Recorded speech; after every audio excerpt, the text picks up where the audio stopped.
শনিবার আওয়ামী লীগ নিষিদ্ধের দাবিতে ঢাকা বিশ্ববিদ্যালয়ের রাজু ভাস্কর্যের সামনে বিক্ষোভ সমাবেশ করে জুলাই গণ অভ্যুত্থানে আহতদের সংগঠন ওয়ারিয়র্স অব জুলাই।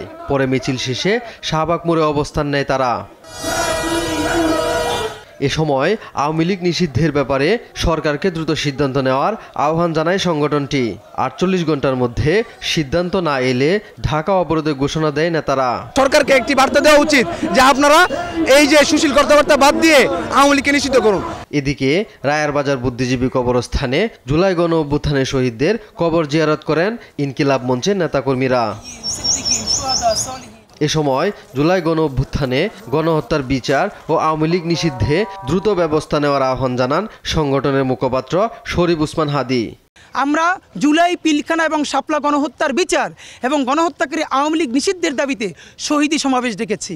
আমরা আগামী 1 মাস পুরো সারা বাংলাদেশে এই দাবিতে গণসংযোগ কর্মসূচি করব।